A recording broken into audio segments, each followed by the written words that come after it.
तो तेरे नैन दिखे दूसरा काजल लगा। एक तो तेरे नैन दिखे दूसरा काजल लगा। एक तो तेरे नैन दिखे दूसरा काजल लगा।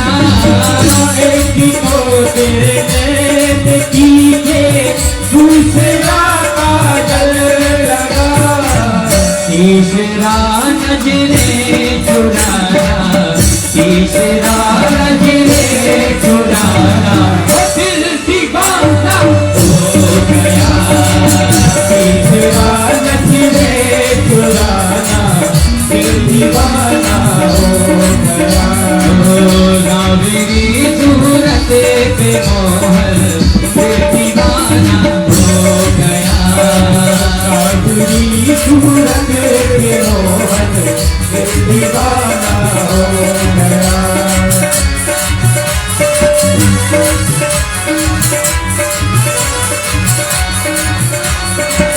कावेरी सूरत पे मोहर दिल दीवाना हो गया। कावेरी सूरत पे मोहर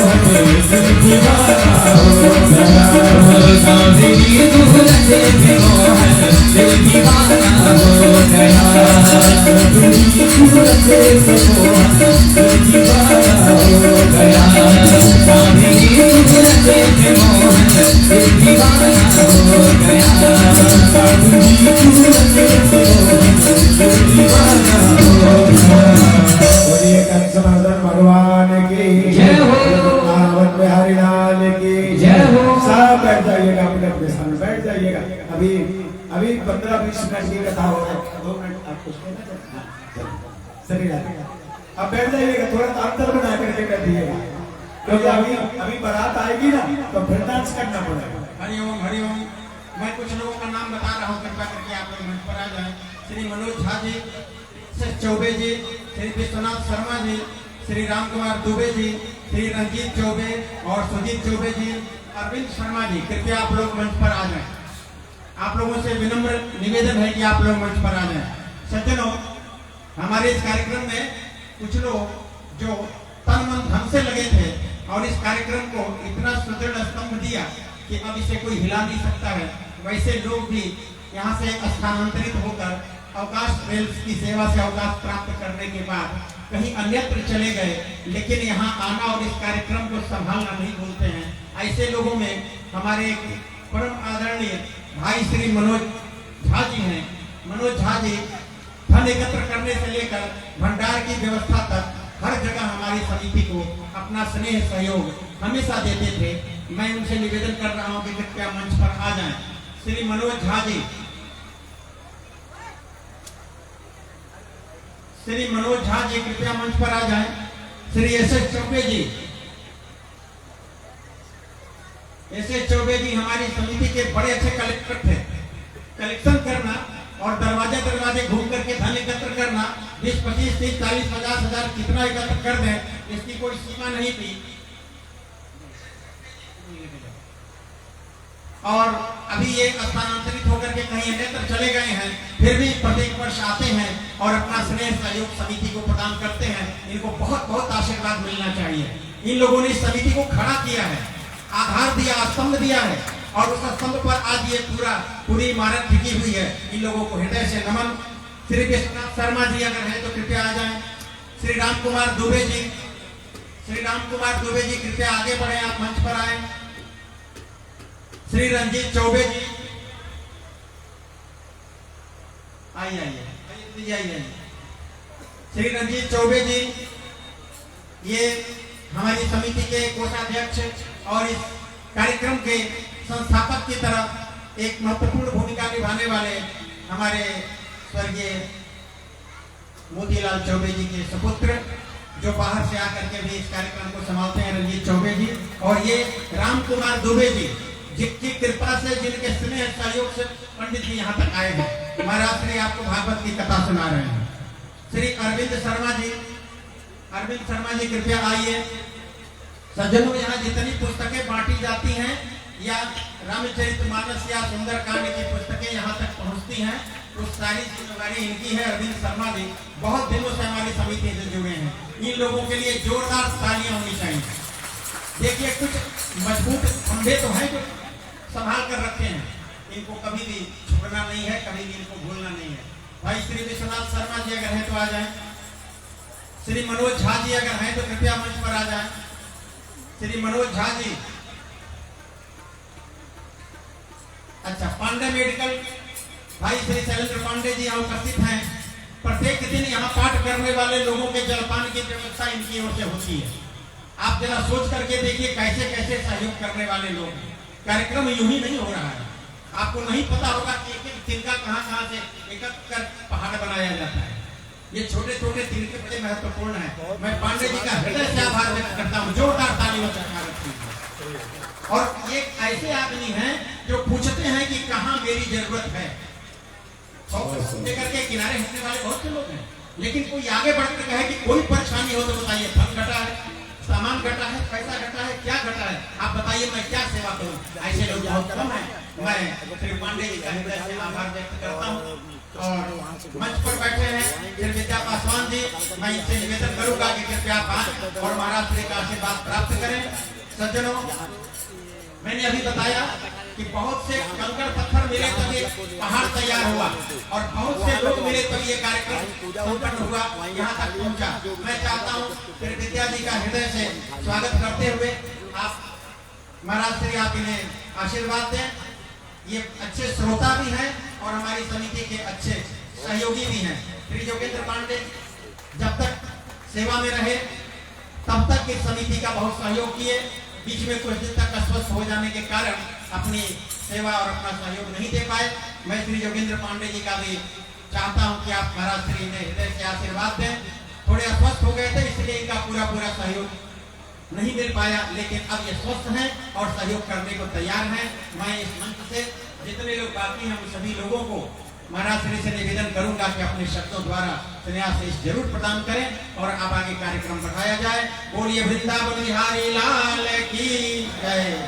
श्री राधे, श्री राधे, श्री राधे, बोलो श्री राधे, श्री राधे, शाम मिला दे, श्री राधे, अरे जोर से बोलो ना, श्री राधे, शाम मिला दे, श्री राधे, श्री राधे, हाथ उठा ले, हाथ उठा के श्री राधे, ताले बजा के श्री राधे, श्री राधे, मुंह से भी पानी निकलना चाहिए। श्री राधे, श्री राधे, पीछे वाले श्री राधे, श्री राधे, जय जय श्री राधे।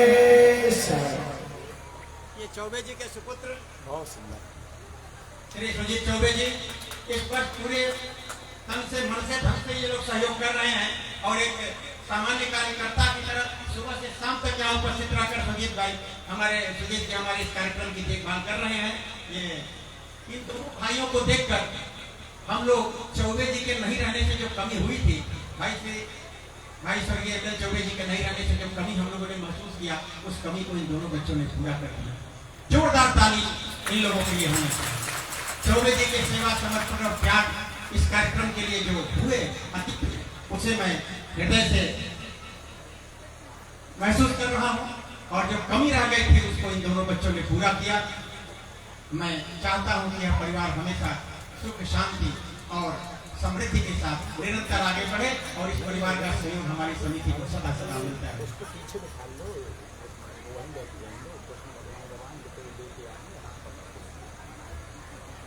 श्री राधे और कुछ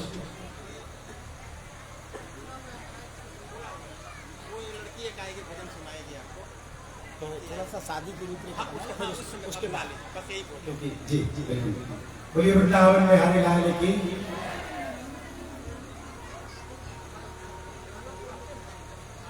जैसा कि सर्वजन थे आप लोगों को सब जानकारी है और आप लोग यहाँ बहुत लंबे समय से इस कार्यक्रम से जुड़े हुए हैं। इस कार्यक्रम में जिनके अभी जो नाम बोले गए हैं, अभी नहीं 6 दिन तक लगातार जितने भी नाम बोले गए हैं, जिनका प्रत्यक्ष रूप से परोक्ष रूप से इसमें सहयोग है, उन सबके लिए।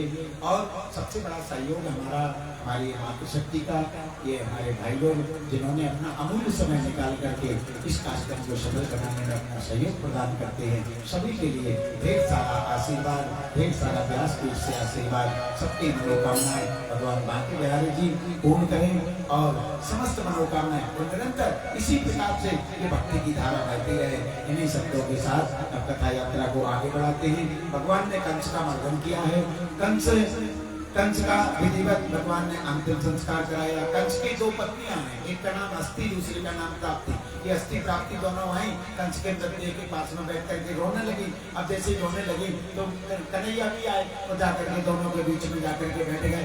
मामा जी क्या बताएं, मामा जी को मारना थोड़ी चाह रहे थे, वो तो मामा जी का पैर फिसल गया तो मामा जी के प्राण निकल गए। अगर अपना पैर फिसला होता तो अपनी भी यही हालत होनी थी। भगवान ने विधिवत अंतिम संस्कार कराया है और दोनों भाई का यज्ञों में भी संस्कार होता है। विद्या प्राप्त करने के लिए दोनों भाई कृष्ण बलराम संदीपनी आश्रम की ओर, उज्जैन नगरी की ओर, अवंतिकापुरी की ओर प्रस्थान करते हैं, जहाँ पर जाकर के भगवान ने 64 दिन में 64 कलाओं का ज्ञान प्राप्त किया। और 64 कलाओं का ज्ञान प्राप्त करके जब वापस चलने लगे तो भगवान ने संदीपनी मुनि से कहा, महाराज गुरु दक्षिणा, क्योंकि बिना गुरु दक्षिणा के जो है शिक्षा अधूरी रह जाती है, आप बताइए गुरु दक्षिणा में क्या चाहिए। संदीपनी मुनि जो थे वो जानते थे कि ये साक्षात नारायण हैं, इनसे हम क्या मांगे। तब संदीपनी मुनि ने तो मना कर दिया, मुझे कुछ नहीं चाहिए, जाओ अपनी गुरु माता से कहो। तब गुरु माता के पास में गए, गुरु माता से जाकर के पूछा, माता जी बताइएगा गुरु दक्षिणा में हम क्या दे सकते हैं। तब गुरु माता ने कहा कि बेटा अगर तुम देना ही चाहते हो तो हमारा पुत्र जो है वो सागर में डूब करके मर गया, और अगर देना चाहते हो तो हम अपने मृत पुत्र को तुमसे गुरु दक्षिणा में चाहते हैं। भगवान ने कहा जो आज्ञा। भगवान कह करके गए, जाकर के सीधे सागर के तट पर पहुंचे। सागर के तट पर जाकर के सागर को आवाज लगाई, तो जो सागर को आवाज लगाई सागर पूजन का थाल लेकर के आए। भगवान ने कहा तुम्हारे अंदर हमारे गुरु का पुत्र है, तो गुरु पुत्र प्रतीयताम, गुरु पुत्र ला करके वापिस करो। सागर ने कहा मेरे पास नहीं है, हमारे अंदर एक असुर रहा करता है, पांचजन नाम का असुर रहा करता है, हो सकता है कि उसके पास हो। भगवान गए, भगवान ने जाकर के पांचजन नाम के असुर का संहार किया, लेकिन वहां पर भी गुरु पुत्र नहीं मिला। तो पांचजन संघ को भगवान ने अपने कर में धारण करते हैं और शंख धारण करके भगवान प्रस्थान करते हैं, सीधे संयमनीपुरी की ओर चलते हैं। भगवान संयमनीपुरी माने यमपुरी। भगवान यमपुरी में जाकर के दरवाजे पर जाकर के जो पांचजन शब्द हाथ में लिया हुआ था, भगवान ने जो शब्द बजाया सो यमराज पूजन का थाल लेकर के भगवान की पूजन करने के लिए आए। भगवान से यमराज ने एक बार भी नहीं कहा कि महाराज चलिए अंदर चल करके बैठक में बैठिएगा। भगवान से एक बार नहीं कहा, क्योंकि जानते हैं अगर गोविंद का कदम अंदर हो गया तो जितने भी यहाँ पर बैठे हुए हैं पापी, ये सब वैकुंठ को चले जाएंगे। इसलिए यमराज ने भगवान का दरवाजे पर खड़े होकर के ही पूजन किया और पूजन करने के बाद में भगवान से निवेदन किया सरकार आने का प्रयोजन बताइएगा। भगवान ने कहा हमारा गुरु का पुत्र तुम्हारे यहाँ पर है, उसको ला करके वापस किया जाए। यमराज ने मना कर दिया, ना महाराज ऐसा नहीं हो सकता, क्योंकि हमारे यहाँ पर जो भी आता है वो कर्म बन करके आता है, तो जब तक उसकी धुलाई ना हो जाए यहाँ से बाहर नहीं जा सकता है। तब भगवान ने कहा कि आज हम तुम्हें आदेश प्रदान करते हैं कि यमपुरी के नियमों को शिथिल करते हुए और गुरु पुत्र प्रियताम यमपुरी के नियमों को शिथिल करते हुए हमारे पुत्र को, गुरु को, हमारे गुरु माता के पुत्र को प्रदान किए जाए। तुरंत यमराज अंदर गए, अंदर जाकर के गुरु पुत्र को लेकर के आए, जाकर के गोविंद को भेंट किया। भगवान ने गुरु पुत्र को लिया। श्री राधा कृष्ण गुरु पुत्र को लेकर के गए, जाकर के गुरु माता को भेंट किया। भगवान वापस चलने लगते हैं, तो भगवान जैसे ही वापस चले, इधर कंस की 2 पत्नियां थी, एक का नाम अस्थि, दूसरी का नाम प्राप्ति। जब अस्थि प्राप्ति अपने पिता जरासंध के पास गई, उन्होंने जाकर के जब सारा प्रसंग सुनाया कि कैसे कृष्ण बलराम ने हमारे पति का वध कर दिया, तो जरासंध ने 23 अक्षौणी सेना को एकत्रित किया। 23 अक्षौणी सेना लेकर के और जाकर के मथुरा नगरी को घेर लिया। जब भगवान पहुंचे तो देखते क्या है कि सारा नगर जो है सैनिकों से घिरा हुआ है। तुरंत जाकर के भगवान ने दाऊद भैया से कहा, हे दाऊद भैया तुम एक काम करो, जरा जरासंध से निपटो, तब तक हम 23 अक्षौणी सेना का संहार करते हैं। और भगवान ने पलक झपकते ही 23 अक्षौणी सेना का संहार कर दिया और जरासंध को भगवान दाऊद भैया नहीं मार पाए। कन्हैया आए, कन्हैया ने कहा एक काम करो दाऊद भैया, अब तुम नहीं मार पाए, इसको छोड़ दो। भगवान दाऊद भैया ने कहा क्यों, इसको क्यों छोड़ दें? कन्हैया ने कहा देखो हमारा आगमन क्यों हुआ है, परित्राण साधु नाम विनाशा दुष्टकाम, हम तो दुष्टों का विनाश करने के लिए, और हम एक एक दुष्ट को घर घर जाकर के नहीं खोजेंगे। ये जरासंध शांत नहीं बैठेगा, ये घर घर से एक एक दुष्ट को पकड़ करके लाएगा और हमारे पास लेकर के आएगा। हम बड़ी सहायता पूर्वक सबका अंत करते जाएंगे। और 17 बार आक्रमण किया है भगवान की नगरी के ऊपर जरासंध ने, भगवान सबका उद्धार करते जाते हैं। अब की बार 18वीं बार जब ये आक्रमण करने के लिए चला तो इसने हजारों पंडितों को पकड़ा, तो पकड़ करके अनुष्ठान करने के लिए बिठा दिया और कह दिया पंडित जी अगर जीत गए तो माला माल, और अगर हार गए तो तुम्हारे सिर अलग। एक एक पंडित के पीछे एक एक सैनिक खड़ा हुआ है, इसकी गर्दन उड़ा दी जाए। अब पंडित भजन कर रहे हैं तो भगवान का भजन कर रहे हैं कि हे भगवान गोविंद एक बार हमारे कहने पर एक बार हार जाओ, हम इतने चाहते हैं कि बस हार जाओ। भगवान ने सोचा कि हम हारेंगे तो नहीं, लेकिन तुम्हें भी नहीं हारने देंगे। और भगवान ने क्या किया, जैसे ही भगवान पहुंचे तो ये जरासंध अपनी बार कालियावन को लेकर के आया था। जरा माने बुढ़ापा और काली माने मौत। अब जरा के साथ में बुढ़ापे के साथ में मृत्यु का आगमन हो रहा है। तो भगवान ने क्या किया, भगवान ने तुरंत नारद जी के द्वारा संदेशा भिजवाया और विश्वकर्मा को बुला करके सागर में एक नगरी का निर्माण कराया जिसको द्वारकापुरी कहा जाता है। भगवान ने मथुरा वासियों को द्वारकापुरी भिजवा दिया, मथुरा वासियों को द्वारकापुरी भिजवाया। भागवत में ये तो लिखा है कि मथुरा वासी द्वारकापुरी गए, लेकिन किस मार्ग से गए ये नहीं बताया, क्योंकि आकाश मार्ग से गए, पाताल मार्ग से गए, भूमि के मार्ग से गए, ये नहीं बताया। क्योंकि जब ये मथुरा को छोड़ करके प्राण जाते हैं तो ये पता नहीं होता कि ये किस मार्ग से, और इस देह मथुरा को अब छोड़ना पड़ेगा, क्योंकि भागवत के 49 अध्याय यहाँ पर पूर्ण होते हैं। और जरा माने बुढ़ापे का आगमन हुआ तो ये मृत्यु कालियावन साथ में आ रहा है, तब इस देह को छोड़ना पड़ेगा। तो जरासंध के बैठ से जाकर के भगवान ने सबसे पहले द्वारकापुरी में अपने समस्त ब्रजवासियों को, मथुरा वासियों को भिजवा दिया।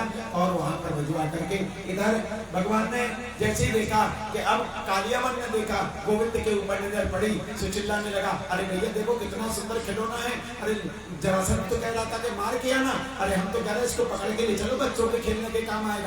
दौड़ पड़ा कन्हैया को पकड़ने के लिए, आगे आगे कन्हैया, पीछे पीछे कालियावन दौड़ते चले जा रहे थे। दौड़े दौड़े गए, भगवान जाकर के सबसे पहले मुचकुंद जी की गुफा में भगवान प्रविष्ट हो जाते हैं। और मुचकुंद गुफा में जाकर के मुचकुंद जी सो रहे हैं, तो भगवान ने अपना पीताम्बर मुचकुंद जी को उड़ाया, अंदर जाकर के छुप करके खड़े हो गए। जब कालियावन पहुंचा तो कालियावन ने देखा कि छद्मवेश बना करके कि कहीं ऐसा ना हो कि हमको पिटना पड़ जाए, तो तुरंत जाकर के छद्मवेश बना करके पड़ा हुआ है। मुचकुंद जी के ऊपर पाद प्रहार कर दिया। जैसे ही पाद प्रहार किया मुचकुंद जी की निद्रा टूटी, और जो मुचकुंद जी की निद्रा टूटी, दृष्टि पड़ी, चल करके कालियावन राख का ढेर हो जाता है। भगवान बाहर निकल करके आए, भगवान ने कहा मुचकुंद तुमने सारा समय सोते सोते व्यतीत कर दिया, अब हम तुम्हें आदेश देते हैं कि जाओ उत्तरांचल की ओर जाओ और वहां पर जाकर के तप करके परम पद को प्राप्त करो। और हमारे संतजन ऐसी कथा सुनाते हैं कि वही मुचकुंद जी आगे चल करके नरसिंह मेहता के रूप में प्रकट होते हैं और बाद में परम पद को प्राप्त करते हैं। भगवान ने कालियावन का उद्धार किया और भगवान लौट करके आए तो आकर के भगवान दाऊद भैया से कहा, दाऊद भैया जरासंध ने नगरी को घेर रखा है, अब एक काम करो चलो भाग चलते हैं। दाऊद भैया ने कहा लाला कैसी बात करे, अरे भाग के जाएंगे लोग क्या कहेंगे। भगवान ने कहा क्या कहेंगे, अरे माखन चोर कहते हैं, रन चोर और कहेंगे, और क्या कह लेंगे, अपना तो काम है, अपन तो वैसे ही भगो रहे हैं, चलो भाग लेते हैं। तो दोनों भाइयों ने मिलकर के लगाई दौड़, दौड़े दौड़े गए, जाकर के पर्वत के ऊपर चढ़ गए। जैसे ही पर्वत के ऊपर चढ़े जरासंध ने पर्वत को चारों तरफ से घेर लिया और घेर करके जैसे ही आग लगाई, दाऊद भैया घबरा गए, लाला ये तुम तो आग लगा दी पर्वत पर, कन्हैया ने कहा चिंता ना करो। और भगवान पहुंचे दौड़े दौड़े सागर के तट पर, और भगवान ने मारी छलांग, और भगवान छलांग लगा करके सीधे द्वारिकापुरी में पहुंच जाते हैं। और 11 वर्ष ब्रज में लीला करी, 14 वर्ष मथुरा में लीला करी, और आज 25 वर्ष के हो गए तो हमारे कन्हैया द्वारकाधीश बनकर के विराजमान हो जाते हैं। बोलिए द्वारकाधीश भगवान की जय। आज हमारे कन्हैया द्वारकाधीश बनकर के बैठ जाते हैं। अब बैठे बैठे बड़े उदास है, एक दिन सोच रहे हैं कि देखो 25 साल के हैं परंतु बहुत अपनी चिंता तो है। इतने में नारद जी आ गए। जैसे नारद जी को देखा, नारद जी ने आकर के पूछ लिया, लाला क्या बात है, ये मुंह क्यों उतर रहा है, ये चेहरे पर क्यों मुस्कुराहट कहाँ गई? कन्हैया ने कहा नारद 25 साल के हो गए, दाऊया का तो विवाह हो गया पहले से, अब अपने नाम को कोई पूछ ही नहीं रहा है। और फिर ये भी कह दिया पूछेगा काहे को, क्योंकि अपने चरित्र पर तो बचपन से ही 12 बजे, और कोई अपनी लड़की देगा काहे को। तो नारद जी ने कहा महाराज कैसी बात कर रहे हो, आदेश तो करो, लाइन लगा देंगे। भगवान ने कहा नारद जी लाइन लगे, जब लगे कम से कम एक ही जुबान तो नहीं। नारद जी ने पूछा आपकी नजर में है कोई? बोले हाँ। बोले कौन? बोले महाराज भीष्मक जी की बेटी, विदर्भ देश के राजा भीष्मक जी की बेटी रुक्मिणी सर्वथा आपकी हो गए, अगर आप कहें तो हम बात करें। भगवान ने जल्दी करो। सो तुरंत जाकर के नारद जी चले जाकर के विदर्भ देश में जाकर के और भीष्मक जी से बात किया, और भीष्मक जी से बात करके रुक्मिणी जी का संबंध भगवान के साथ में स्थापित करके और लौट करके नारद जी महाराज चल देते हैं भगवान को खबर देने। इधर रुक्मिणी के 5 भाई हैं, रुक्मी, रुक्मरथ, रुक्मकेशी, रुक्माली, रुक्मबाहु। इनमें जो रुक्मी नाम का था उसको जब मालूम चला, उसको मालूम चला कि हमारी बहन का विवाह तो पिताजी ने द्वारकाधीश के साथ कर दिया। तो जाकर के चिल्लाने लगा, हे पिताजी सटिया गए क्या, पागल हो गए क्या, तुमने बगैने चलाने वाले के साथ में हमारी बहन का विवाह कर दिया। अरे हम अपनी बहन का विवाह किसी राजकुमार के साथ में करें। अब जैसे ही सुना तो भीष्मक जी महाराज मौन, क्योंकि जानते हैं कि दुष्ट से मुंह लगना अपनी बेटी थी कराना। तो भीष्मक जी महाराज मौन हो गए। तुरंत जाकर के ये गया और जाकर के शिशुपाल के साथ में जाकर के चेदी ने शिशुपाल के साथ में संबंध स्थापित किया, और आकर के अपने पिताजी से कहा भीष्मक जी महाराज से, देखो परसों बारात आ रही है, तैयारी कर लेना। तो भीष्मक जी महाराज ने पूछ लिया भैया पहले से बातचीत चल रही थी क्या? बोले बात कुछ नहीं चल रही थी, तो तक चट मंगनी पट विवाह, दूल्हा आएगा दुल्हन को लेकर के चला जाए। ठीक है भैया, मौन हो गए। इधर कन्हैया को जाकर के सूचना दिया। अब रुक्मिणी जी को जैसे मालूम चला कि हमारी शादी हमारे भाई ने शिशुपाल के साथ में तय कर दी, तो रुक्मिणी जी ने क्या किया, रुक्मिणी जी रोने लगी। अब रुक्मिणी जी रो रही है, तो इतने में भाभी आ गई।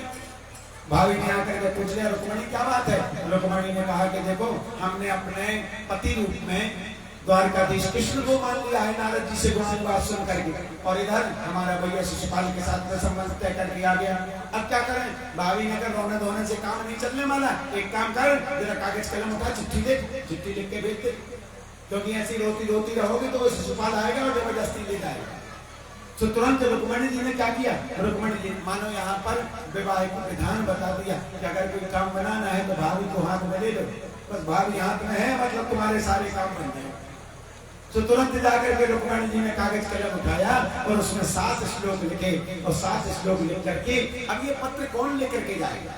फिर याद आया कि ब्राह्मण जब भगवान के वक्षस्थल पर ब्राह्मण ने लात मारी थी, उस समय से ब्राह्मण से लक्ष्मी रूठी हुई थी। तो उन्होंने कहा चलो ब्राह्मण देवता को मना भी लेते हैं। तो तुरंत पंडित जी को बुलाया, और पंडित जी को बुला करके कहा पंडित जी देखो परसों बारात आनी है, और हम द्वारकाधीश को पति का भरण कर चुके हैं, इसलिए जल्दी कर। पंडित जी ने कहा बिल्कुल चिंता ना करो, यूं गए यूं आए, आप तो बिल्कुल बैठो। तो तुरंत वो पत्र पकड़ा दिया, पंडित जी ने पत्र लिया और पत्र लेकर के चलने लगते हैं। पंडित जी पत्र लेकर के गए, जाकर के द्वारकाधीश के महलों में पहुंचे हैं। जैसी द्वारकाधीश की नजर पड़ी सुधर्मा सभा में, तुरंत जाकर के द्वारकाधीश ने खड़े हो गए, पंडित जी कहाँ से आ रहे हैं? पंडित जी ने कहा विदर्भ देश से आइए। पंडित जी को ले जाकर के अंदर बिठाला गया। सुधर्मा सभा की दिव्यता भव्यता को जब पंडित जी ने देखा, सुधर्मा सभा की दिव्यता यह है कि कितने भी लोग आ जाएं, एक सिंहासन हमेशा खाली रहता है। अब पंडित जी जाकर के उस सिंहासन पर जा करके बैठा दिया। पंडित जी से पूछ लिया पंडित जी कहाँ से आ रहे हैं? पंडित यहाँ लगा वहाँ लगा जिसमें ऊपर नहीं चढ़ना आना पड़ेगा किसी को मंच पे, वहीं बैठा है। उन पे कुछ बिछाओ, थोड़ा सा और पीछे करो, थोड़ा और बस। बोलो वृंदावन बिहारी लाल की। तो क्या सुना रहे थे हम? वो भूल गए ना एकदम से बीच में ब्रेक आ गया। हाँ बताइए बताइए। बहुत सुंदर, मतलब है मन पूरा कथा में है। बोले वृंदावन बिहारी लाल की। तो सुधर्मा सभा के पिता भगवता को पंडित जी ने देखा, पंडित जी शर्मा करके बैठ गए। भगवान ने पंडित जी से पूछा, पंडित जी आगमन का प्रयोजन बताओ। सो पंडित जी ने तुरंत पत्र भगवान की तरफ बढ़ा दिया। अब जैसे ही भगवान की तरफ पत्र बढ़ाया, सो भगवान ने कहा पंडित जी एक काम करो, खोलो इस पत्र को और इसको पढ़ के सुनाओ। पंडित जी ने कहा महाराज ये पर्सनल लेटर है, इसको हम नहीं पढ़ सकते। अगर इसको हिंदी में कहा जाए तो इसको प्रेम पत्र कहा जाए, अंग्रेजी में कहा जाए तो लव लेटर कहा जाए। और रुक्मणी जी ने उस पर पूरा भाव लिख करके भेजा हुआ है। और लिख करके क्या भेजा है? मानो रुक्मणी कहना चाहती है, ये मेरा प्रेम पत्र पढ़कर कि तुम नाराज ना होना, कि तुम मेरी जिंदगी हो, कि तुम मेरी बंदगी हो। ये मेरा प्रेम पत्र पढ़कर कि तुम नाराज ना होना, कि तुम मेरी जिंदगी हो, कि तुम मेरी बंदगी हो। ये मेरा प्रेम पत्र पढ़कर कि तुम नाराज ना होना, कि तुम मेरी जिंदगी हो, कि तुम मेरी बंदगी हो। ये मेरा प्रेम पत्र पढ़कर कि तुम नाराज ना होना। और पंडित जी ने जैसे पत्र बढ़ाया, भगवान ने कहा सुनो, पढ़ के सुना दो। पंडित जी ने कहा ना ये प्राइवेट पत्र है। भगवान ने कहा हमारे यहाँ पर कोई बात प्राइवेट होती नहीं है, हमारे यहाँ जो भी होता है। इसकी आवाज बढ़ाओ भैया, इसकी आवाज बढ़ाओ, उठाओ थोड़ी सी। हमारे यहाँ पर कोई बात प्राइवेट नहीं होती, जो भी होता है सब खुला खुला होता है। अच्छा, तो पंडित जी ने तुरंत पत्र भगवान के हाथ में थमा दिया। अब भगवान ने उस पत्र को पढ़ा, पढ़ते जा रहे हैं। अब उसमें रुक्मणी जी ने 7 श्लोक लिखे और मानो रुक्मणी जी ने 7 श्लोकों में 7 भावनें पूरी कर दी, 7 परिक्रमाएं पूरी कर दी। रुक्मणी जी कह रही हैं अब ऐसे इस पत्र को अपन को क्या लेना, उन्होंने क्या लिखा होगा क्या करे, क्योंकि अपन को क्या लेना भैया, किसी के दूसरे का पत्र वैसे भी पढ़ना चाहिए, तो अपन क्यों पढ़े। लेकिन जब रुक्मणी जी ने पत्र पढ़ दिया, रुक्मणी जी के पत्र को भगवान ने वहां पर पढ़ दिया, अपन भी पढ़ देते हैं, भागवत में भी पढ़ दिया है, तो हम भी आपको सुना देते हैं रुक्मणी जी ने क्या लिखा है। रुक्मणी जी लिख रही है कि श्रुत्वा गुणान् भुवन सुंदर सर्वतां निर्विश्य कर्ण विवरई हर तुम गतापम। श्रुत्वा गुणान्, गोविंद मैंने देखा नहीं, केवल सुना है, और सुनकर के मैंने आपका एक चित्र बनाया है कि आप ऐसे होंगे। तो मानो रुक्मणी जी ने कहा, भगवान ने विचार किया, जब तुमने हमें देखा नहीं है, केवल सुना है, तो चिट्ठी काहे को लिखती, पत्र काहे को भेजती है। तो रुक्मणी जी कहती हैं सरकार, हम आपको पत्र इसलिए भेज रहे हैं कहीं ऐसा ना हो कि किसी शेर का शिकार कोई गिदड़ लेकर के चला जाए। हम आपको बताना चाहते हैं कि मेरे भैया मेरी शादी शिशुपाल के साथ में करना चाहते हैं, और मैंने अपना पति तो तुम्हें बना लिया, अब कोई शेर का शिकार गिदड़ लेकर के चला जाए तो कैसे। और अब आप सोच रहे होंगे कि पत्र काय को लिख दिया, तो हम आपको इतना कहना चाहते हैं कि सरकार, अगर मैं अपने गुण अपनी लेखनी से लिखूं तो नहीं लिख पाऊंगा, क्योंकि अगर कोई हमारी जोड़ी देखेगा तो ये नहीं कहेगा कि जोड़ी ठीक नहीं है, जो भी देखेगा वो मोहित हो जाएगा, वो यही कहेगा वाह क्या जोड़ी है, क्योंकि रूप में, गुण में, अवस्था में, कुल में आत्मतुल्य हर वस्तु में। और अब आप सोच रहे होंगे कि तुमने तो पत्र लिख दिया कि हमारा विवाह तुम्हारे साथ में हो जाएगा, लेकिन विवाह होगा कैसे। तो रुक्मणी जी कहती है कि हमारे यहाँ पर कुल देवी यात्रा होती है, कात्यायनी मैया की पूजन करने के लिए जाते हैं, उस समय पर आ जाना मंदिर के पीछे से, आप हमारा हरण करके ले जाना और हमसे विवाह कर लेना। और रुक्मणी जी कह रही है कि देखो ना, हमें मालूम है कि हमारा तुम्हारा, भगवान ने पूछ लिया कि हमारा तुम्हारा विवाह होगा कैसे। तो रुक्मणी जी कह रही है कि हमारा तुम्हारा विवाह चौथे नंबर के, तीसरे नंबर के विधान से होगा। बोलिए तीसरे नंबर का विधान कौन सा है। बोले विवाह के 4 विधान होते हैं। पहला होता है ब्रह्म विवाह, ब्रह्म विवाह वो होता है माता पिता ने वर वधू का चयन किया और विवाह कर दिया, तो माता पिता की इच्छा से जो विवाह होता है उसको ब्रह्म विवाह कहा है। दूसरा होता है गांधर्व विवाह। गांधर्व विवाह में माता पिता की कोई जरूरत नहीं होती, लड़के ने लड़की को देखा, लड़की ने लड़के को देखा, गए जाकर के सीधा कोर्ट में पहुंच गए, वहां पर अपना कोर्ट मैरिज कर ली और आकर के माला मंदिर में पहनाई और विवाह स्वीकार कर लिया। ये होता है गंधर्व विवाह। तीसरा होता है राक्षस विवाह। राक्षस विवाह माने राक्षस विधान वो होता है कि दूल्हा बन करके कोई आया है और दुल्हन जब बारात दरवाजे में आ गई तो दुल्हन दूसरों के साथ भाग गई। ये होता है राक्षस विधान। और तीसरा होता है, चौथा होता है पैसा चोरा। पैसा चोरा माने जबरदस्ती हरण करके लेकर के आओ, विवाह करके बैठ गए, ये होता है पैसा चोरा। तो रुक्मणी जी कह रही कि हमारा तुम्हारा विवाह जो होगा वो तीसरे नंबर के विधान से होगा। दूल्हा बन के शिशुपाल बैठा रहेगा और दुल्हन कन्हैया के साथ भाग जाएगी। और अब आप सोच रहे हो तो महाराज मैं आपसे इतना जरूर कहना चाहती हूँ कि हमारे विवाह में अनिहत्त बंधु किसी प्रकार की हिंसा नहीं होनी चाहिए। अब पंडित भगवान पत्र पढ़ रहे हैं और भगवान मुस्कुराते भी जा रहे हैं और पंडित जी ने देखा कि शायद काम बनने वाला है, तो पंडित जी ने पूछ लिया सरकार तो मैं जाऊं? भगवान ने कहा जाए कहाँ? मैं चल रहा हूँ। तो भगवान तुरंत उठे और उठ करके भगवान गए। भगवान ने जाकर के तुरंत अपने रथशाला में गए हैं और रथशाला में जाकर के भगवान ने अपने उच्च सभा सुग्रीव वेग पुष्प 12 है उच्च सभा आदि घोड़ों को निकाल करके रथ तैयार किया और रथ की लगाम पकड़ करके भगवान ने पंडित जी को बिठा लिया। और जैसे ही रथ चलने वाला था तो सामने दाऊया आकर के खड़े हो गए। दाऊया ने पूछ लिया लाला कहाँ जा रहा है? कन्हैया ने कहा वहीं जा रहा है। अरे वहां कहाँ जा रहा है? कोई पता ठिकाना कोई और ठिकाना है? बोले नाना वहीं जा रहे हैं। इतने में दाऊया की नजर पड़ गई, रथ में पंडित जी बैठे। पंडित जी से पूछ लिया पंडित जी कहाँ से आए हो? पंडित जी कन्हैया की तरफ मुस्कुराए। कन्हैया ने कहा एक काम करो बता दो जो होगा निपट लेंगे। तो पंडित जी ने धीरे से कह दिया कि विदर्भ देश के राजा के यहाँ पर स्वयंवर है और हम कन्हैया को लेने के लिए आए हैं। तो दाऊया ने तुरंत सोचा ओहो अरे मैं तो भूल गया था कि मेरा भाई तो सयाना हो गया, चल लाला दूल्हा बन करके चल, पीछे से बारात लेकर के हम आ गए। अब कन्हैया का रथ चलने लगा। कन्हैया का रथ पहुंचा, जाकर के सीधा पहुंच गया कुंदनपुर में और कुंदनपुर में जाकर के भगवान ने नगर के बाहर रथ को उतार दिया।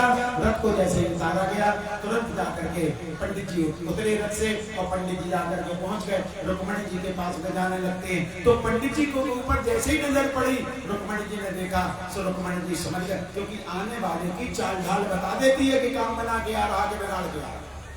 और पंडित जी बढ़िया मस्ती की चाल में जा रहे थे, रुक्मणी जी समझ गई कि काम बन गया। तुरंत जाकर कहा रुक्मणी जी से, तो रुक्मणी जी ने पूछा, तो पंडित जी ने कह दिया अरे जिनके यहाँ पर पत्र लेकर के गए थे उनको साथ में लेके आ गए। कहाँ है? बोले नगर के बाहर पीपल के वृक्ष के नीचे बैठे हुए हैं। तो रुक्मणी जी अब तो कहने लगती है कि आओ मेरी सखियों मुझे मेहंदी लगा दो, आओ मेरी सखियों मुझे मेहंदी लगा दो, आओ मेरी सखियों मुझे मेहंदी लगा दो, मेहंदी लगा के मुझे सुंदरी सजा दो, मेहंदी लगा के मुझे सुंदरी सजा दो, मुझे श्याम सुंदर की दुल्हन बना दो, सुंदर की दुल्हन बना दो, मुझे श्याम सुंदर की दुल्हन बना दो, मुझे श्याम सुंदर की दुल्हन बना दो। आओ मेरी सखियों मुझे मेहंदी लगा दो, आओ मेरी सखियों मुझे मेहंदी लगा दो, मेहंदी लगा के मुझे मेहंदी सजा दो,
चलाई, सत्संग में मेरी बात है चलाई, सतगुरु ने मेरी कीन रे सगाई, सतगुरु ने मेरी कीन रे सगाई, सत्संग में मेरी बात है चलाई, सत्संग में मेरी बात है चलाई, सतगुरु ने मेरी कीन रे सगाई, सतगुरु ने मेरी कीन रे सगाई, उनको बुला के हंस के बातों करा दो, उनको बुला के हंस के बातों करा दो, उनको बुला के हंस के बातों करा दो। ऐसे नहीं, ताली बजाते हुए, दोनों हाथ ऊपर करते हुए और मीठी मीठी ताली की सेवा करते हुए गाइए, मुझे श्याम सुंदर की दुल्हन बना दो, मुझे श्याम सुंदर की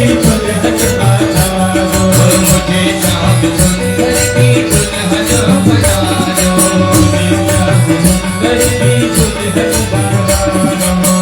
ओ मैं दीवानी, ओ मैं दीवानी, ओ मैं दीवानी, मैं दीवानी, ओ मैं दीवानी, दीवानी दीवानी हो मैं दीवानी,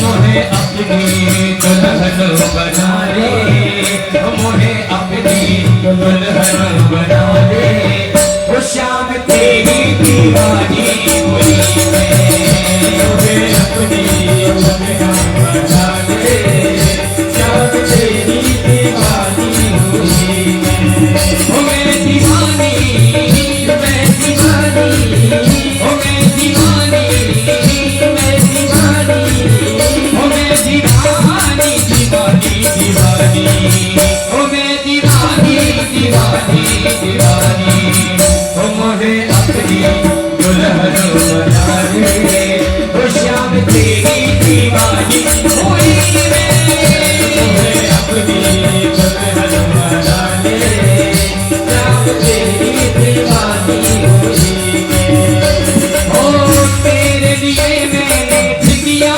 लगाई, तेरे लिए मैंने ठिकिया लगाई, ओ तेरे लिए मैंने ठिकिया लगाई, तेरे लिए मैंने ठिकिया लगाई, ओ तेरे लिए मैंने मांग भराई, तेरे लिए मैंने मांग भराई, ओ तेरे लिए मैंने नथनी सजाई, तेरे लिए मैंने नथनी सजाई।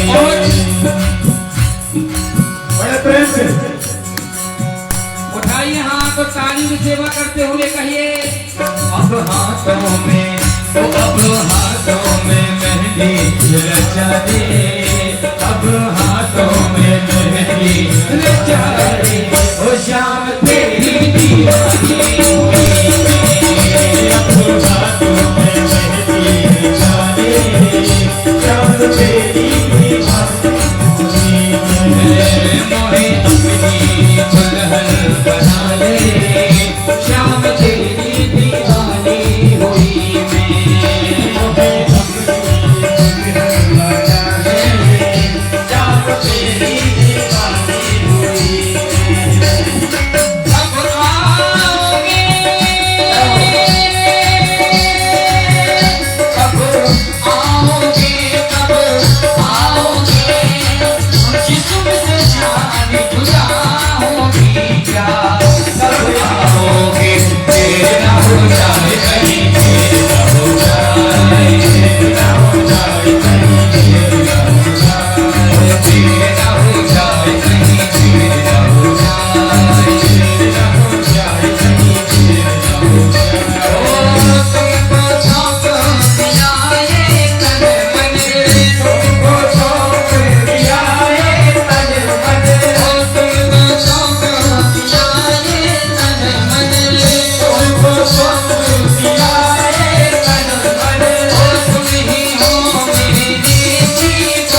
बोलिए वृंदावन बिहारी लाल की जय हो, बोलो रुक्मणी वल्लभ भगवान की जय हो। बैठ जाइएगा, सभी बैठ जाइएगा।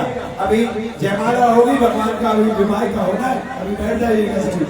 और भगवान ने रुक्मणी जी का हरण करके और भगवान लेकर के चलने लगते हैं। भैया रथ चला है, रथ चल करके सभी बैठ जाइएगा। चलिए जयमाला करवाइएगा। पंडित जी कहाँ? पंडित जी को बुलाइएगा शास्त्र।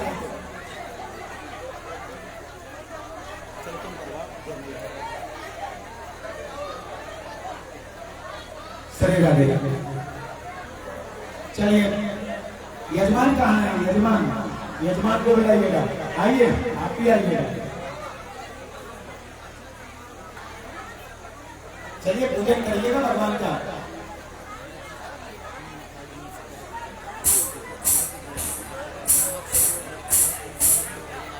अभी हमको दो मिनट बुला लीजिए उसको, यहाँ हमारे पास बुलाओ ठीक 2 मिनट बाद। सरेगा देगा। पहले यजमान, चलिए भगवान का पूजा, पहले जयमाला करवाइएगा। आपके यहाँ होती जयमाला की नहीं होती है? हाँ तो जयमाला कराइएगा ना। पहले दोनों को खड़े कर दीजिए, दोनों खड़े करके पहले जयमाला कराइए। आप थोड़ा सा बाजू में हो जाइएगा, आप थोड़े से बाजू में हो जाइएगा। हाँ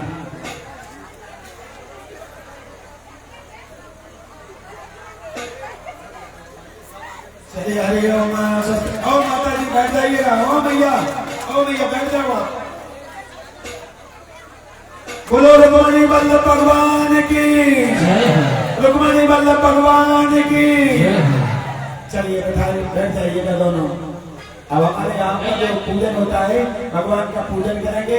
जो भी भगवान को गिफ्ट देना चाहे, जो भी भेंट देना चाहे, वो एक एक करके आकर के भगवान को भेंट दे सकते हैं। पहले यजमान, और यजमान के बाद हमारे समिति के जो भी सदस्य भगवान का पूजन करना चाहते हैं, वो आकर के पूजन करें। और हमारे भैया मेडिकल वाले वो खड़े हुए हैं, वो भगवान का पूजन करें और सभी लोग पूजन करें। तब तक भगवान के भजन का आनंद लें।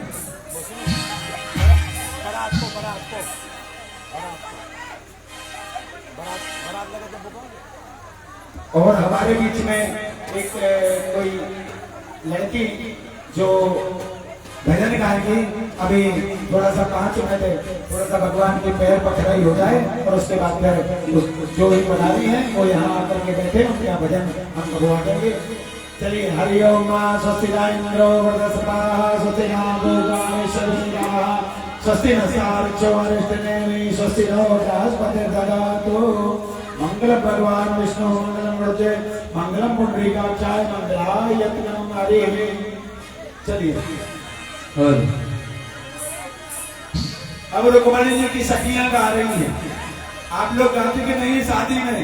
अब आप गाते हो चाहे नहीं, लेकिन हम गा रहे हैं। हमारे यहाँ पे गाती हैं और कहती क्या है कि मुकुट धर सांवरे रे लाला कोई बापन के जाए। मुकुट धर सांवरे रे लाला कोई बापन के जाए। मुकुट धर सांवरे लाला कोई बापन के जाए। मुकुट धर सांवरे लाला कोई बापन के जाए। मुकुट धर सांवरे लाला कोई बापन के जाए। एक बाप मथुरा बसे तूने गोकुल धाम। एक बाप मथुरा बसे तुझे गोकुल धाम। इसमें पीछे आगे को भी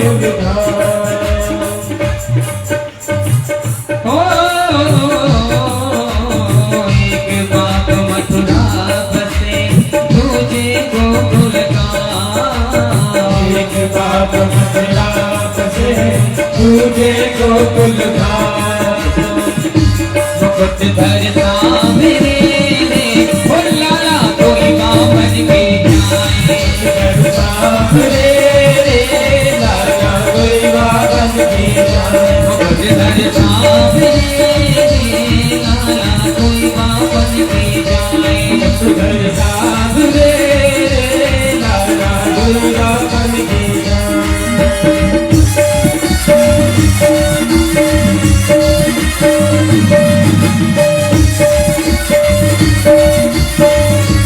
ये बैठना ही है।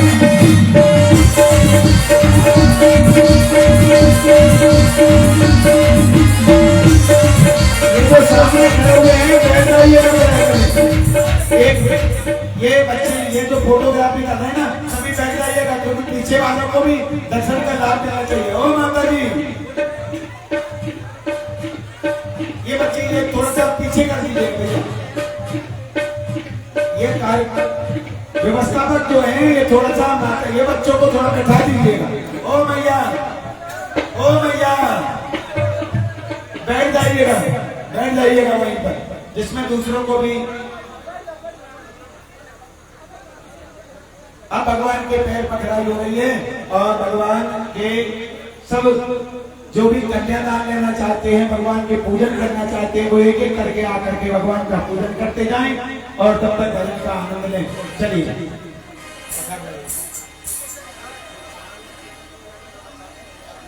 पखरे रहे हैं पाँव किशोरी झुके। पखरे रहे हैं पाँव किशोरी झुके। पखरे रहे हैं पाँव किशोरी झुके। पखरे रहे हैं पाँव किशोरी झुके। पखरे रहे हैं पाँव पखरे रहे हैं पाँव।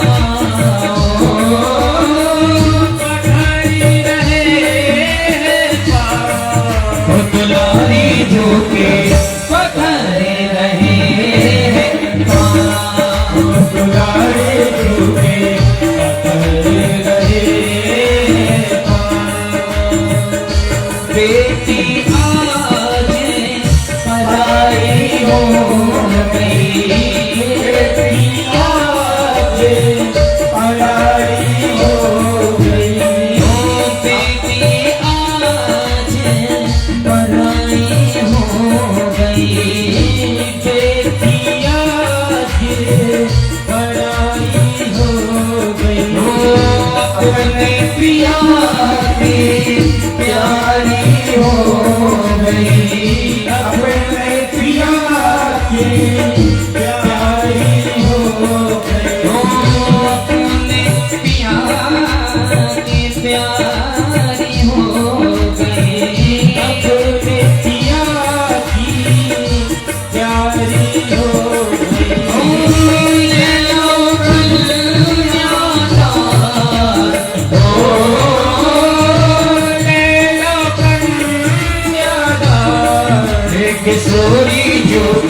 पकड़े रहे हैं पाँव। किशोरी झूठे पकड़े रहे हैं पाँव। ओ किशोरी झूठे पकड़े रहे हैं पाँव। किशोरी झूठे पकड़े रहे हैं पाँव।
झुके पकड़े रहे हैं पाँव। बिहारी झुके पकड़े रहे हैं पाँव।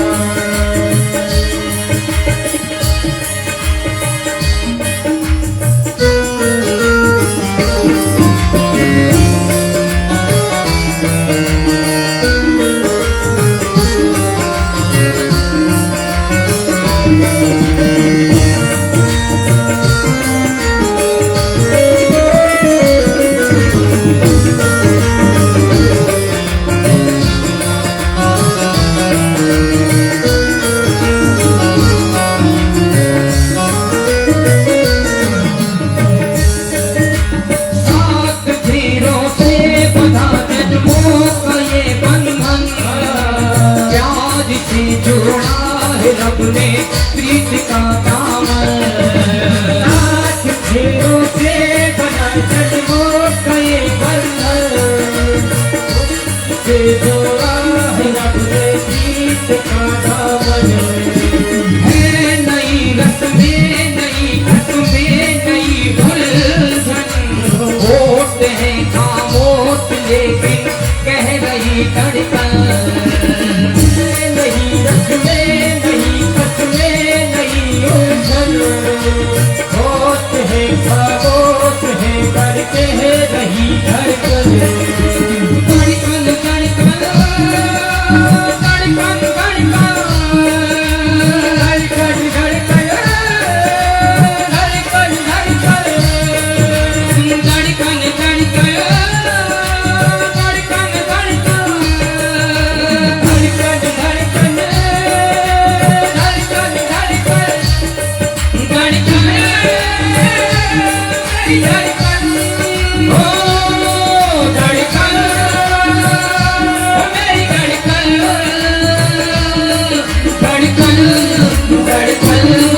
धड़कन धड़कन धड़कन धड़कन धड़कन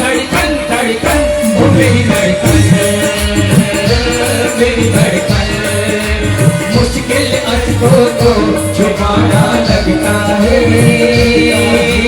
मुश्किल अशकों को छुपाना लगता है। हर दुल्हन का तो दिल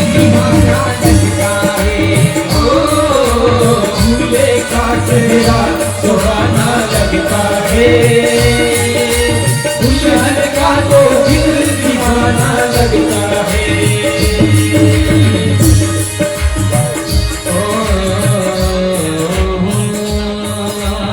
श्री राधे।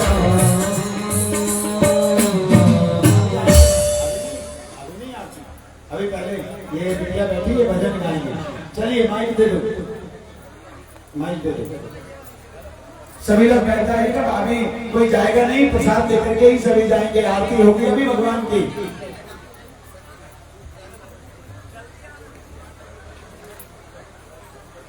दो भैया इनको माइक दो। चलो।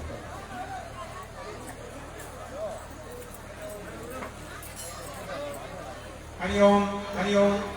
कहीं भी जब शादी विवाह हो तो कुछ महिलाएं जरूर गीत गाती हैं, कुछ समूह होता है गीत गाने वाला, और कभी कभी दूर से कार्यक्रम के बारे में जानकारी मिलने पर कुछ महिलाएं गीत गाने आ जाती हैं। एक बिटिया आई है, ज्योति नाम है, और ये धनबाद से आई है इस कार्यक्रम में अपना सुंदर संगीत प्रस्तुत करने। मैं ज्योति का इस मंच पर स्वागत करता हूँ। कृपया अपने मधुर संगीत से, अपने गायन से हमारे इस कार्यक्रम की शोभा बढ़ाए। ज्योति चलिए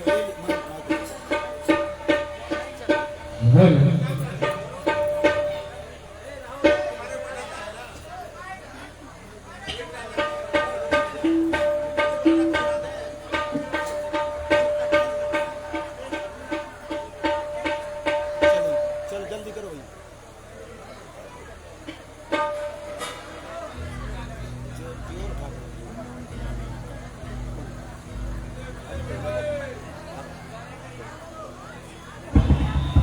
हर हर हर खड़े होकर के गाएं, हर हर खड़े होकर के गाएं, खड़े होकर के गाएं।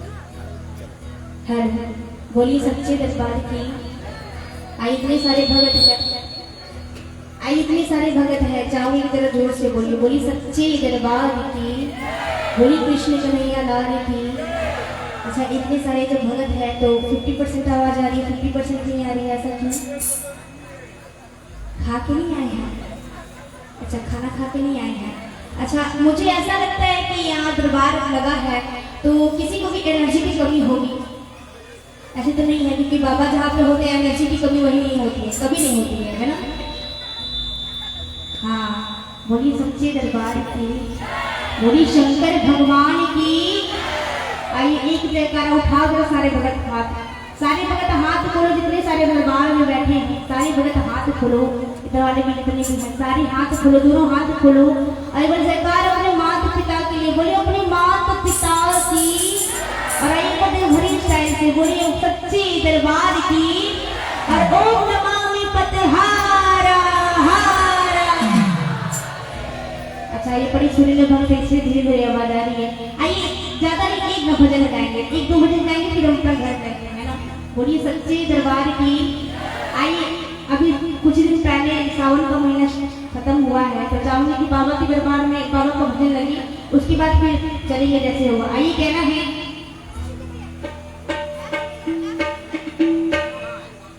हेलो हेलो, आइए कहना है क्या? गंगा धराए शिव गंगा धरा, हर हर बोले नमः शिवाय। आइए, ये जो भजन है, कितने सारे भगत ऐसे हैं जो अपने घर के मंदिरों में सुनते, जरा हाथ खोल के बताओ सारे, उठा दो हाथ, चिले चिले सारे भगत और सारे भगत मिलकर सुनेंगे और गाएंगे कैसे? गंगा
सुनता है।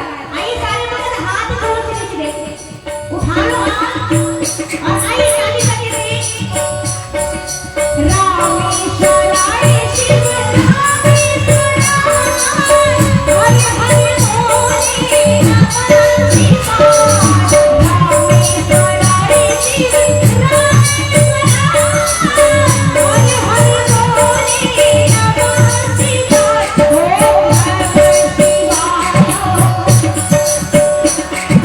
हर हर भोले नमः शिवाय ओम नमः शिवाय ओम नमः शिवाय हर हर भोले भगवान।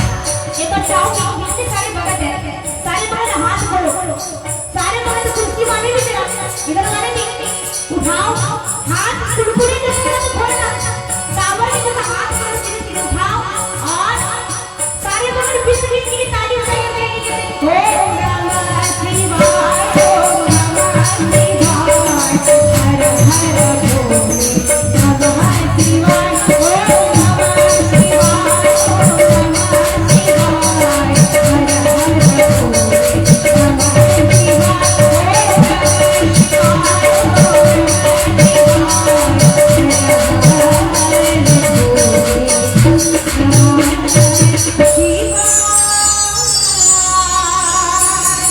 शंकर भगवान की।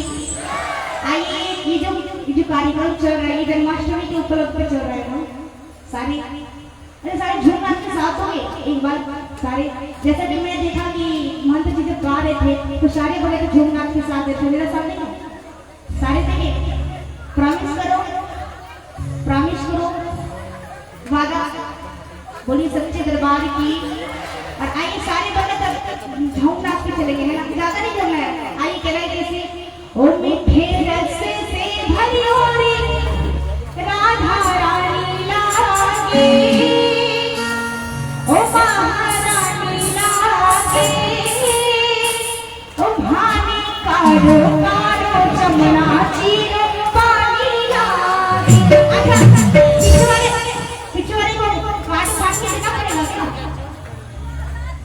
आइए पीछे वाले को झूम नाच के साथ हो एक बार पीछे वाले को उठा लो सारे और सारे भगत चलेंगे दरबार में घूम के है ना धमाल मारते हुए चलेंगे और कहेंगे ऐसे ओ मीठे रस से भरी होरी राधा रानी लागे ओ महारानी लागे ओ भाने कारो कारो चमना चीरो पानी लागे ओ भाने कारो कारो चमना चीरो पानी लागे ओ मीठे रस से भरी होरी राधा रानी लागे ओ महारानी लागे ओ भाने कारो कारो। अच्छा ऐसे झूम रहे थे अभी तो ऐसे झूम नहीं रहे थे हम लोग कैसे झूम रहे थे एक बार जरा बताओ सारे थक गए हो सारे थक गए हैं नहीं थके हैं बैटरी चार्ज हो चुकी की। आइए घर वाले मेरा घूमना नहीं करो ओ मीठे रस से भरी होरी हो मीठे रस से भरी होरी राधा रानी लागे ओ महारानी लागे ओ भाने कारो कारो चमना चीरो पानी लागे ओ भाने कारो कारो चमना चीरो पानी लागे।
और खड़ी काम है ना, सभी को पता। अच्छा इधर वाले बड़े बड़े वीडियोग्राफर हैं भाई, इधर थोड़ा साथ में आइए ना, आप साथ ही साथ जाओ, आप आइए, आइए और आइए कैसे और कैसे कि झुक गए बड़े बड़े सरदार,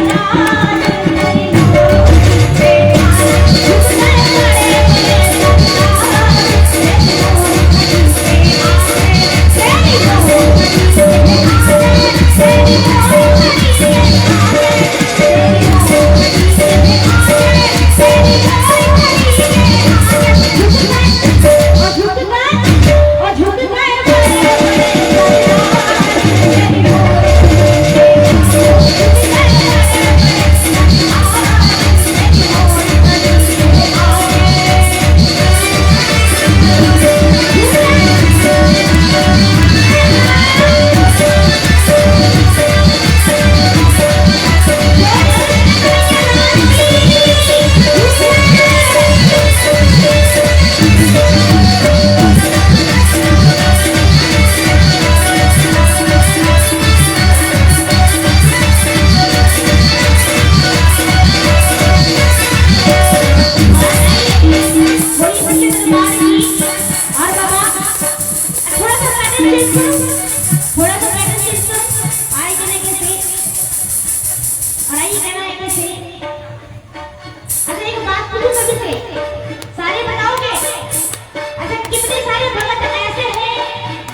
दुर्गा महारानी की। और कैसे कहना है कि अब कमला प्रिय हो महु हरे रहा कमला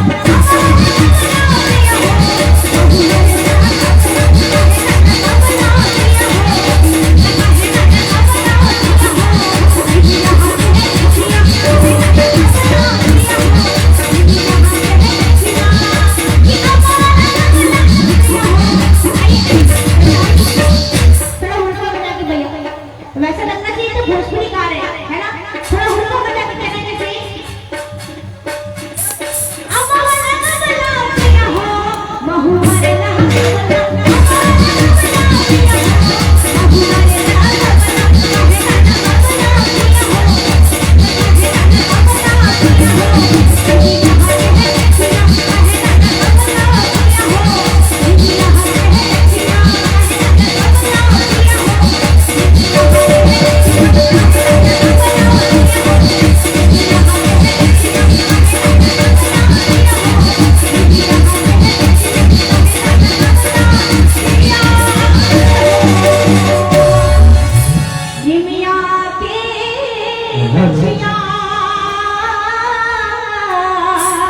बड़ी दुर्गा महारानी की, बोलिए अम्बे मात की, बोलिए कृष्ण कन्हैया लाल की। और आइए सारे भगत का जयकार लगाने बड़े प्यार से बोलिए राधे रानी सरकार की। अरे पर हाथ उठाओ सारे सिरे सिरे, सारे भगत हाथ खोलो, बोलिए सबसे दरबार की, बोलिए दुर्गा महारानी की, बोलिए नंद के आनंद भयो। क्या बात, सभी को पता है। अरे वो सारे भगत उठाओ हाथ, अब बोलिए हारा हारा। श्री राधे, ये माइक करिएगा। श्री राधे, 1 मिनट का समय लेंगे, 1 मिनट का। बहुत सुंदर प्रस्तुति, बहुत सुंदर, बहुत सुंदर। बहुत बहुत धन्यवाद ज्योति को, इसने धन्यवाद से आकर हमारे इस कार्यक्रम की शोभा बढ़ाया। अब आप लोग आरती के लिए तैयार हो एक जाए। मिनट, आरती के पहले थोड़ा सा माइक ये दे दीजिए हमें, ये चलेंगे। श्री राधे, श्री राधे, श्री राधे। कल कथा का समापन होगा, कल सप्तम दिवस की कथा रहेगी, कल कथा का समापन होगा, कल सुदामा चरित्र होगा। सभी लोग अपने साथ में तंदुल लेकर के आएंगे, तंदुल माने चावल लेकर के आएंगे और उन्हीं चावलों का भगवान को भोग लगेगा। कल अपने साथ में सभी तंदुल लेकर के आएंगे। कल कथा के अंतिम समय में व्यास पूजन होगा, पुराण पूजन होगा।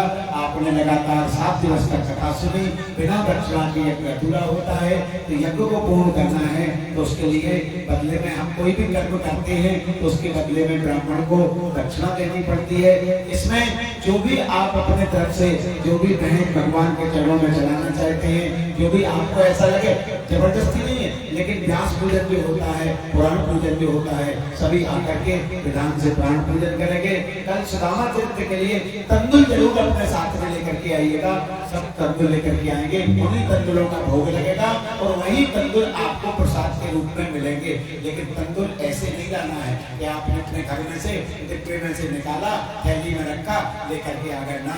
उनको थैली में रखना और उसमें तुलसी पत्र रखना और अपने मन के भाव उसमें भगवान को समर्पित करना कि हमारा भोग आप स्वीकार करें और जैसे सुदामा को दिया ऐसे भगवान हमारी मनोकामनाएं पूर्ण करें। इस भाव से आप सभी लोग अपने साथ में तंदुल लेकर के आएंगे, व्यास पूजन करेंगे, पुराण पूजन करेंगे। कल कथा का समापन होगा और इन्हीं शब्दों के साथ आज की कथा भगवान श्री के चरणों में समर्पित करते हुए वाणी को विराम।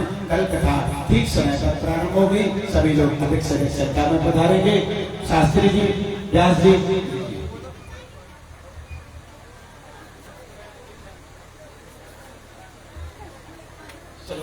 आरती के लिए बुलाएं। इस पूरे कार्यक्रम में सबसे महत्वपूर्ण भूमिका माताओं और बहनों की है। आप लोग न होती तो कार्यक्रम न होता।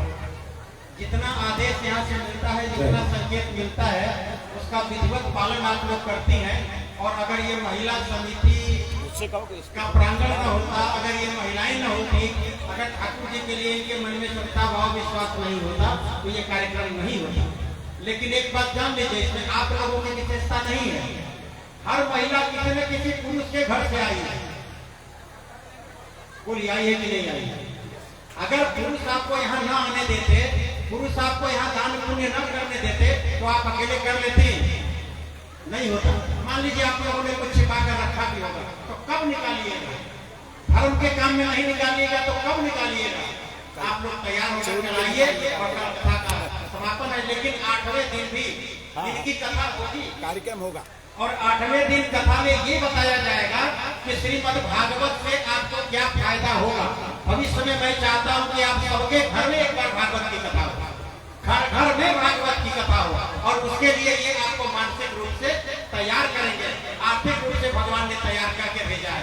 बस सोचने की जरूरत है, कार्य आपका सफल होगा। आइए कल के दिन हम लोग व्यास पूजन करें, पुराण पूजन करें, और साथ ही साथ आगे के कार्यक्रम के रूप में करें। चलिए आरती के लिए आप लोग तैयार हो जाए। चलिए अभी ओम चंद्रमा मनसो जात चक्षो सूर्यो जायतो श्रोत्रवाय सुप्राण से मुखाग्निरजायतो।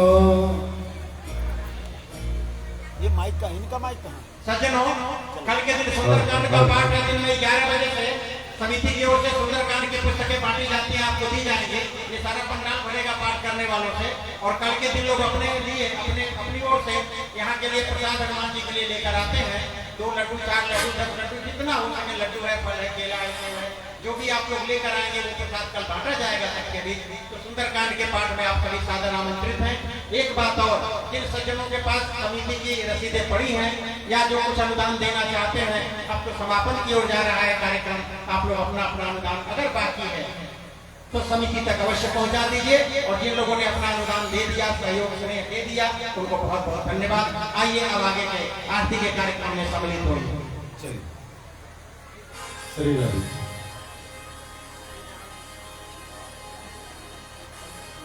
आरती कुंज बिहारी की, श्री गिरिधर कृष्ण मुरारी की। आरती कुंज बिहारी की, श्री गिरिधर कृष्ण मुरारी की।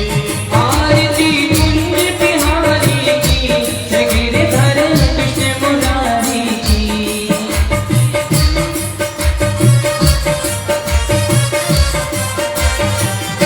गले में बेजंती माला, बजावे मुझे मधुर वाला,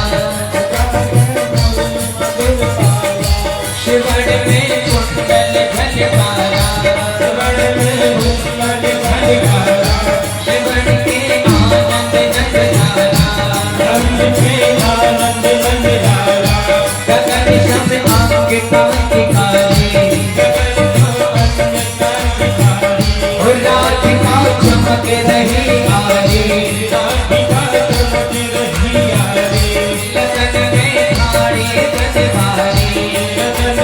थारी बनवारी, विमल श्री अलग कसूरी तिलक, ललित जब श्यामा प्यारी की, श्री गिरिधर कृष्ण मुरारी की। आरती कुंज बिहारी की, श्री गिरिधर कृष्ण मुरारी की। आरती कुंज बिहारी की, श्री गिरिधर कृष्ण मुरारी की।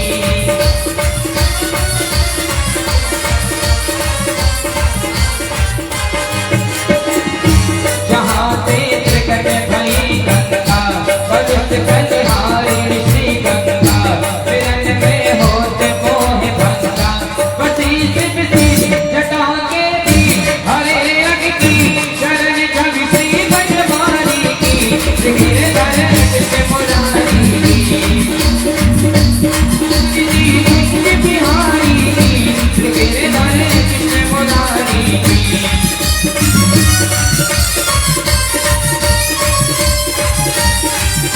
चमकती उज्जवल सकरैरू, बज रही वृंदावन भैरू, सूरज कोटि काल भैरू, भगत मृदु से चांदनी संगे, कटक भाव भंगे, तेर सुनि दीन तुम्हारी की, श्री गिरिधर कृष्ण मुरारी की। आरती कुंज बिहारी की, श्री गिरिधर कृष्ण मुरारी की।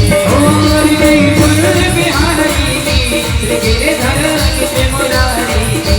आरती कुंज बिहारी की, श्री गिरिधर कृष्ण मुरारी की। कर्पूर गौरम करुणावतारम, गंगाधरम मुझे